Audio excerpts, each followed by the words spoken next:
शक्ति लगने से लक्ष्मण जी मूर्छित हो जाते हैं तथा वैद्यराज सुषेण के कहने पर हनुमान जी संजीवनी बूटी लाने के लिए प्रस्थान करते हैं। इसकी सूचना रावण को उसके गुप्तचरों द्वारा लगती है कि हनुमान लक्ष्मण के लिए अमृत संजीवनी लेने के लिए द्रोणागिरी पर्वत पर जा रहा है। यह सुनकर इंद्रजीत कहता है कि द्रोणागिरी पर्वत पृथ्वी के दूसरे छोर पर है, जहां से एक रात में संजीवनी लेकर लौटना असंभव है, तो हमें चिंता करने की आवश्यकता नहीं है पिताजी। लेकिन रावण कहता है कि इंद्रजीत, तुम शायद अब तक हनुमान की शक्ति को नहीं पहचान पाए हो। उस वानर के लिए कुछ भी असंभव नहीं है, इसीलिए हमें एक प्रयत्न अवश्य करना चाहिए। तब रावण हनुमान को रोकने के लिए कालनेमी राक्षस के पास जाता है। कालनेमी राक्षस अत्यंत मायावी था, छल बल में उसका कोई मुकाबला नहीं था। इसलिए रावण कालनेमी के पास जाकर कहता है कि हनुमान द्रोणागिरी पर्वत पर लक्ष्मण के लिए संजीवनी बूटी लेने के लिए गया है।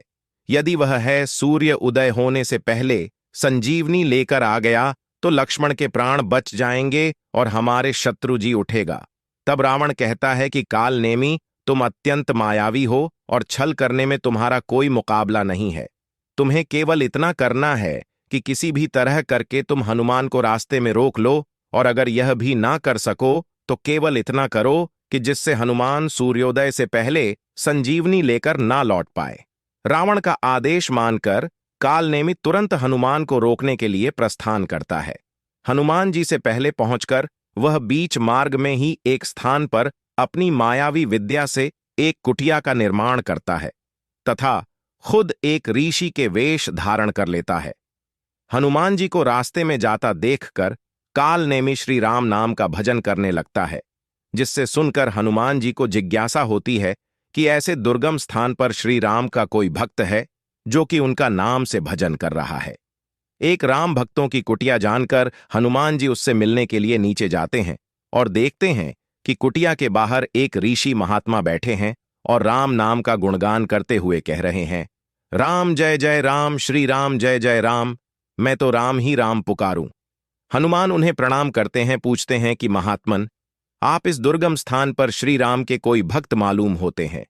तब ऋषि रूप धारण किया हुआ कालनेमी राक्षस हनुमान जी को अपने बातों में सम्मोहित कर लेता है और यह प्रदर्शित करता है कि वह बहुत बड़ा ज्ञानी है और वह सब कुछ जानता है। वह हनुमान को बताता है कि तुम संजीवनी लेने के लिए आए हो। उनके इन बातों से हनुमान जी बहुत अधिक प्रभावित होते हैं और उनसे पूछते हैं कि महात्मा, आपको यह कैसे पता?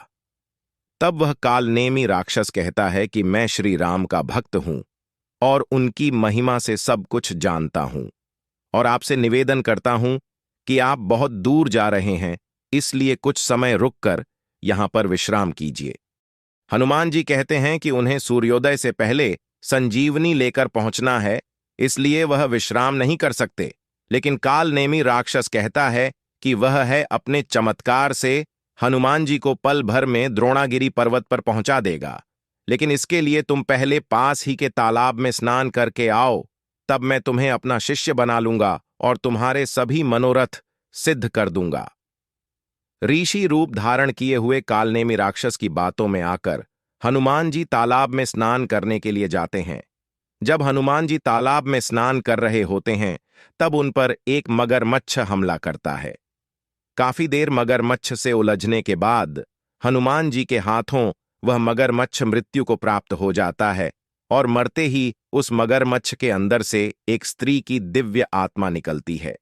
हनुमान जी के पूछने पर वह स्त्री की आत्मा उन्हें बताती हैं कि वह एक देवकन्या है जो कि एक ऋषि के श्राप के कारण मगरमच्छ बन गई थी। आपके हाथों से मृत्यु को प्राप्त होकर मैं अपने श्राप से मुक्त हो गई हूं, किंतु सावधान, आपके रास्ते की असली बांधा वह कपटी और मायावी कालनेमी राक्षस है जो ऋषि का वेश धारण करके आपके साथ छल कर रहा है। वह कोई ऋषि नहीं बल्कि रावण का भेजा हुआ एक राक्षस कालनेमी है। उसका परम उद्देश्य आपको उलझाकर आपका समय नष्ट करना है, ताकि आप संजीवनी लेकर सूर्योदय से पहले ना पहुंच पाए और लक्ष्मण जी के प्राण संकट में पड़ीडीडीएच जाए। यह सब जानकर हनुमान जी क्रोध में आकर उस कालनेमी राक्षस पर आक्रमण कर देते हैं और कुछ समय की झड़प के बाद वह कालनेमी राक्षस का वध कर देते हैं। कालनेमी राक्षस के कारण हनुमान जी का काफी समय नष्ट हो चुका था, इसलिए वह तीव्र वेग से द्रोणागिरी पर्वत की ओर बढ़ते हैं और कुछ समय पश्चात द्रोणागिरी पर्वत पर पहुंच जाते हैं, जहां पर उन्हें एक अद्भुत पर्वत दिखाई देता जो कि दिव्य प्रकाश से चमक रहा था। उसे देखकर हनुमान जी समझ जाते हैं कि यह वही पर्वत है जिस पर संजीवनी बूटी मिल सकती है। पूरा पर्वत दिव्या औषधीय गुणों वाली अनेक जड़ी बूटियों से भरा हुआ था, जिन्हें देखकर हनुमान जी को समझ में नहीं आ रहा था कि उनमें से अमृत संजीवनी कौन सी है। लेकिन वक्त की कमी होने के कारण हनुमान जी प्रतीक्षा नहीं कर सकते थे। तब हनुमान जी अपना विराट रूप धारण करते हैं और औषधियों से भरा हुआ वह पूरा पर्वत ही उठा लेते हैं और लंका की तरफ चल पड़ते हैं। संजीवनी बूटी लेकर जाते समय हनुमान जी के रास्ते में अयोध्या नगरी भी पड़ती है, जहां पर श्री राम का जन्म हुआ था। जब हनुमान जी अयोध्या नगरी के ऊपर से औषधियों का पर्वत लेकर गुजर रहे थे, तब उन पर अयोध्या के सैनिकों की नजर पड़ती है। अयोध्या के सैनिक हनुमान जी का विशाल रूप को देखकर यह समझते हैं कि कोई मायावी राक्षस अयोध्या पर आक्रमण करने के लिए आया है। इसलिए इसकी सूचना वह नंदीग्राम जाकर अयोध्या के राजा भरत को देते हैं। अयोध्या पर संकट देखकर भरत तुरंत चले आते हैं और देखते हैं कि एक विशाल वानर जैसा दिखने वाला कोई जीव पूरा पर्वत लिए जा रहा है। उसे रोकने के लिए है भरत सम्मोहन अस्त्र का प्रयोग करते हैं। भरत का बाण लगते ही हनुमान जी अचेत होकर भूमि पर गिरते हैं और मूर्छित हो जाते हैं।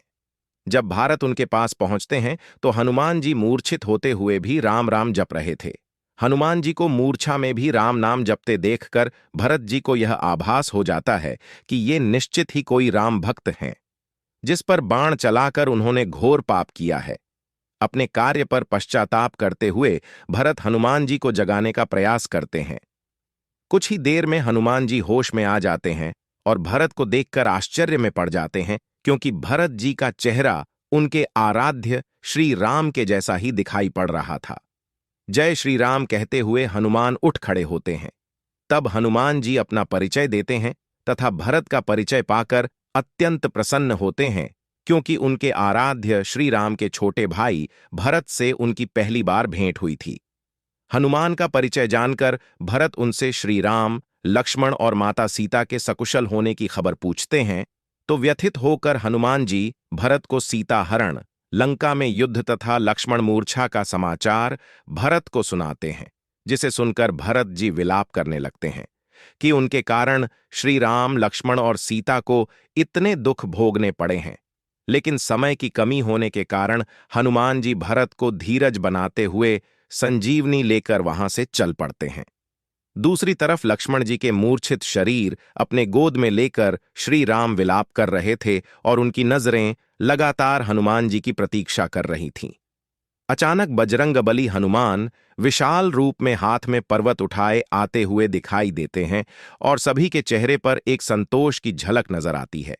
संजीवनी औषध से भरा पर्वत हनुमान जी भूमि पर रख देते हैं, जिसमें से वैद्यराज सुषैण संजीवनी बूटी की पहचान करके उसकी पत्तियों से पीसकर लक्ष्मण जी को पिलाते हैं। कुछ ही समय बाद लक्ष्मण जी पूर्ण रूप से चेतना में आ जाते हैं और उठ खड़े होते हैं। लक्ष्मण जी को ऐसा देखकर श्री राम और पूरी वानर सेना हर्षोल्लास से भर जाती हैं। सारी वानर सेना में जय जय श्री राम के नारे लगने लगते हैं।